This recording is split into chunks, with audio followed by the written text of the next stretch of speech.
Hi friends, ఈ వీడియోలో విద్యా దృక్పథాలకు సంబంధించి ఇంపార్టెంట్ బిట్స్ చూస్తున్నాం ఫ్రెండ్స్. ఇప్పటివరకు మీరు నా ఛానల్ని సబ్స్క్రైబ్ చేసుకున్నట్లయితే లైక్ చేసి, షేర్ చేసి సబ్స్క్రైబ్ చేసుకోండి.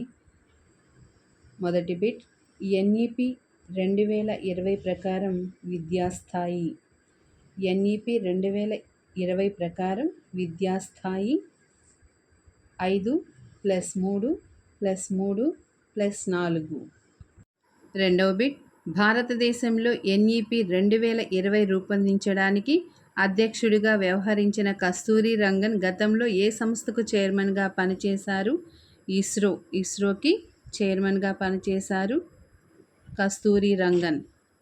మూడవ బిట్, ఎన్ఈపి 2020 అధ్యక్షుడిగా పనిచేసిన కస్తూరి రంగన్కు కమిటీ తన రిపోర్టును సమర్పించిన తేదీ 31/2019, 31 మే 2019. నాలుగో బిట్, ఎన్ఈపి 2020 ప్రకారం మొత్తం ఎన్ని సంవత్సరాల విద్య వయస్సు? ఎన్ఈపి 2020 ప్రకారం మొత్తం ఎన్ని సంవత్సరాల విద్య వయస్సు? ఎన్ఈపి 2020 ప్రకారం మొత్తం 15 సంవత్సరాల విద్య. 15 సంవత్సరాల విద్య 3 నుంచి 18 సంవత్సరాలు. ఐదో బిట్, ఎన్ఈపి 2020లో 5+3+3+4 విద్యా విధానంలో మొదటి 3 సంవత్సరాల విద్యను ఏ పేరుతో పిలవరు? పునాది దశ. ఏ పేరుతో పిలవరు? పునాది దశ. ఆరో బిట్, 6, 7, 8 తరగతులను ఎన్ఈపిలో భాగంగా ఏ దశలో చేర్చారు? మధ్య దశ. ఏడో బిట్, ఎన్ఈపి 2020 ప్రకారం మధ్యదశ చదివే పిల్లల వయస్సు 11 నుంచి 14 సంవత్సరాలు. 8, ఎన్ఈపి 2020లో భాగంగా ఉన్న విభాగాలు, చాప్టర్ల సంఖ్య 4 విభాగాలు, 27 చాప్టర్లు. ఎన్ఈపి 2020లో భాగంగా ఉన్న విభాగాలు, చాప్టర్ల సంఖ్య 4, 27. 9, విధానం ప్రకారం పిల్లలందరికీ నాణ్యమైన పూర్వ బాల్య రక్షణ విద్యను అందించి ఎప్పటిలోగా వారందరినీ 1వ తరగతిలో చేరేట్లు లక్ష్యంగా ఈ సంవత్సరాన్ని పెట్టుకున్నారు. 2030. ఈ విధానం ప్రకారం పిల్లలందరికీ నాణ్యమైన పూర్వ బాల్య సంరక్షణ విద్యను అందించి ఎప్పటిలోగా వారందరినీ 1వ తరగతిలో చేరేట్లు లక్ష్యంగా ఈ సంవత్సరాన్ని పెట్టుకున్నారు. 2030. పైన అడిగిన బిట్టే ఇది మరొక విధంగా 2030. 10వ బిట్, ఈసీసీఈని విస్తరించండి. ఈసీసీఈని విస్తరిస్తే ఎర్లీ చైల్డ్హుడ్ కేర్ ఎడ్యుకేషన్. 11, ఈ విధానం ప్రకారం ఆర్థికంగా, సామాజికంగా వెనుకబడిన ప్రాంతాలలో ఉన్న పాఠశాలల్లో ఉపాధ్యాయ విద్యార్థి నిష్పత్తి 1:25.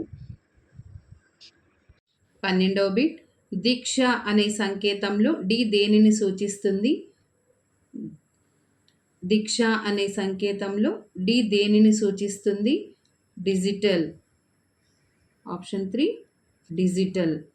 13, ఫిట్ ఇండియా కార్యక్రమం దేనికి ఉద్దేశించినది? ఫిట్ ఇండియా కార్యక్రమం శారీరక దృఢత్వం. ఆప్షన్ 3 శారీరక దృఢత్వం. 14, ఎన్ఈపి 2020కి సంబంధించి హయ్యర్ సెకండరీగా ఈ తరగతులను పిలుస్తారు. హయ్యర్ సెకండరీ తరగతులు అంటే 11, 12 తరగతులు, ఇంటర్మీడియట్. 15, ఎన్ఈపి 2020లో గల 4 విభాగాలలో మొదటి భాగం దేనిని సూచిస్తుంది? మొదటి భాగం పాఠశాల విద్య. 16, national mission on fundamental literacy numeracy కార్యక్రమం యొక్క ముఖ్య ఉద్దేశం అక్షరజ్ఞానం, సంఖ్యాజ్ఞానం. 17, జాతీయ పుస్తక అభివృద్ధి విధానం యొక్క ముఖ్య ఉద్దేశం జాతీయ పుస్తక అభివృద్ధి విధానం యొక్క ముఖ్య ఉద్దేశం. ఆప్షన్ 4 విద్యార్థులకు చదివే అలవాటును పెంపొందించేందుకు పెద్ద మొత్తంలో లైబ్రరీలను ఏర్పాటు చేయాలి. 18వ బిట్ ఈ విధానంలో భాగంగా పాఠశాలలోని విద్యార్థులకు ఎంత శాతం రోగనిరోధక టీకాలు అందించాలని లక్ష్యంగా పెట్టుకున్నారు? 100%. 19వ బిట్ ప్రీ స్కూల్ మొదలుకొని మాధ్యమిక స్థాయి వరకు స్థూల నమోదు నిష్పత్తి 2030లోగా ఎంత లక్ష్యాన్ని పెట్టుకొని సాధించాలని ఈ విధానం తెలియపరుస్తుంది? 100%. ఆప్షన్ 4 100%. 20 డ్రాపౌట్ రేటు అధికంగా ఉన్న ప్రాంతాలలో స్థానిక భాషపై పట్టున్న ఉపాధ్యాయులను నియమించడం, వారి అవసరాలకు తగ్గట్టుగా పాఠ్య ప్రణాళికలు మార్చడం లాంటి సూచనలు చేయుటకు ఏర్పాటు కాబోయే సంస్థ. Option 3 system of incentive. 21 ఈ విద్యా విధానం గరిష్టంగా ఏ తరగతి వరకు బోధనా భాషను మృత భాషలోనే బోధించాలని చెప్పింది? 8వ తరగతి. ఇక్కడ మృత భాష కాదు, మాతృభాష. ఈ విద్యా విధానం గరిష్టంగా ఏ తరగతి వరకు బోధనా భాషను మాతృభాషలోనే బోధించాలని తెలిపింది? ఆప్షన్ 4 8వ తరగతి. 22 పిల్లలు 2 నుంచి 8 సంవత్సరాల మధ్య కాలంలో చాలా వేగంగా భాషలు నేర్చుకుంటారు కాబట్టి ఈ తరగతి నుండే పిల్లలకు బహుభాషలను చదవడం, రాయడం లాంటి నైపుణ్యాలను పెంపొందించాలని ఈ విధానం తెలియపరిచింది.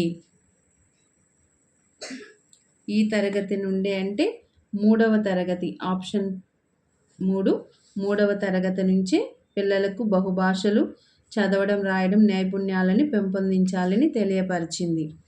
23 పిల్లల్లో భారతదేశ భాషలు, వాటి సాహిత్యం, వ్యాకరణం, రచనలు తెలియచెప్పుటకు ఏర్పాటు చేసిన వినోదాత్మక కార్యక్రమం ద లాంగ్వేజెస్ ఆఫ్ ఇండియా. 24 కృత్రిమ మేధస్సు అని దీనికి పేరు. Artificial intelligence. AI అంటున్నాం కదా, దాన్ని ఆర్టిఫిషియల్ ఇంటెలిజెన్స్, అదే కృత్రిమ మేధస్సు. 25 6 నుంచి 8 తరగతుల వారికి భారతదేశ భాషలపై అవగాహన కల్పించుటకు ఏర్పాటు చేసిన కార్యక్రమం ఏక్ భారత్ శ్రేష్ఠ భారత్. 26 కంప్యూటర్ అర్థం చేసుకునే ద్విఅంకాత్మక నిర్దేశ భాషను ఏమంటారు? కోడింగ్. Option 4 coding. 27 పాఠశాల విద్యకు జాతీయ పాఠ్య ప్రణాళికను తయారు చేసే సంస్థ NCERT. పాఠశాల విద్యకు జాతీయ పాఠ్య ప్రణాళికను తయారు చేసే సంస్థ NCERT. 28 ఈ విధానం ప్రగతి పత్రం ఇలా ఉండాలని సూచించింది? సహపాఠ్య కార్యక్రమాల నివేదిక. ఆప్షన్ 3 సహపాఠ్య కార్యక్రమాల నివేదిక. 29 పరాఖ్ అనే సంస్థ ఏర్పాటు చేయడం వెనుక ముఖ్య ఉద్దేశం? పరీక్షలు, మూల్యాంకనం. పరాఖ్ అనే సంస్థ ఏర్పాటు చేయడం వెనుక ముఖ్య ఉద్దేశం పరీక్షలు, మూల్యాంకనం. 30వ బిట్ CPDని విస్తరించండి. CPDని విస్తరించండి. Option 1 continuous professional development. Continuous professional development.